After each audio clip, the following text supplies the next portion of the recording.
Hello दोस्तों, स्वागत है आपका रियल हॉरर प्रोडक्शन चैनल में। दोस्तों, हॉरर हाउस सीरीज़ में आज हम जिस घर के बारे में बात करने जा रहे हैं, the valley house California. Thomas valley और उनकी वाइफ एना वैली ने 1856 में ये घर खुद के रहने के लिए बनवाया था। उनसे जाने अनजाने में ये घर एक ग्रेवयार्ड यानी कि कब्रिस्तान पे बन गया।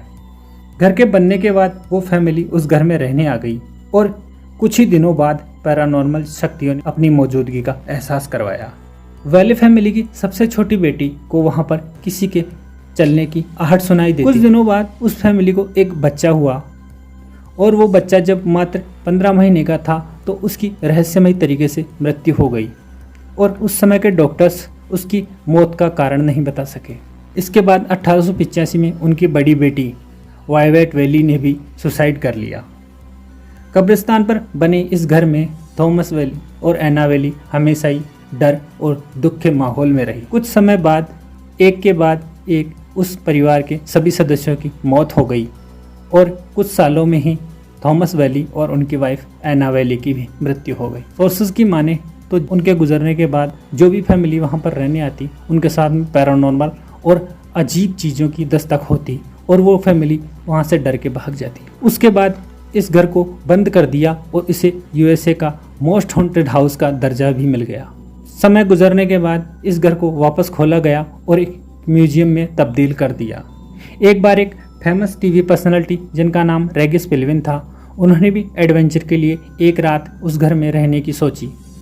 वहां जाने के बाद रेगिस पिलविन कुछ घंटों बाद ही वहां से भागकर आ गए और लोगों ने देखा कि वो काफ़ी शौक में थे।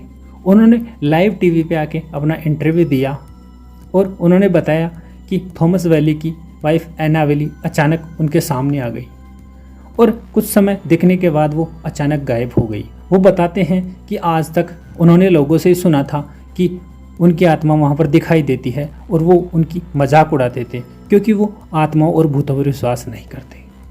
रेगिस पिलविन बताते हैं कि मेरे जैसे लोग भूतों और आत्माओं पर इसलिए विश्वास नहीं करते क्योंकि उनका सामना ही कभी इन चीज़ों से नहीं हुआ। लेकिन मैं दावे के साथ कह सकता हूँ कि इस घर में ज़रूर पैरानॉर्मल शक्तियों का वास है।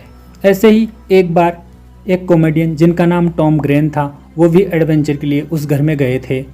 वो उस घर की एक्टिविटीज़ रिकॉर्ड करना चाहते थे क्योंकि उस घर को उस समय यूएसए के मोस्ट हॉन्टेड हाउस का दर्जा मिला हुआ था। जब वो वापस लौटे तो उन्होंने बताया कि उनको छोटे बच्चों के हंसने और रोने की आवाज़ें बार बार सुनाई देती थी। ऐसा लगता था कि छोटे बच्चे चीख रहे हो और बहुत सारे बच्चे उनको घेर कर उन पर हंस रहे हो। उन्हें किसी की फुसफुसाने की आवाज़ सुनाई देती थी जो बहुत ही डरावनी थी और उन्होंने बताया कि उस घर में कुछ ना कुछ तो अजीब ज़रूर है। वहाँ के स्थानीय लोग बताते हैं कि उस फैमिली का एक पेट डॉग भी था जिसका नाम डॉलर था।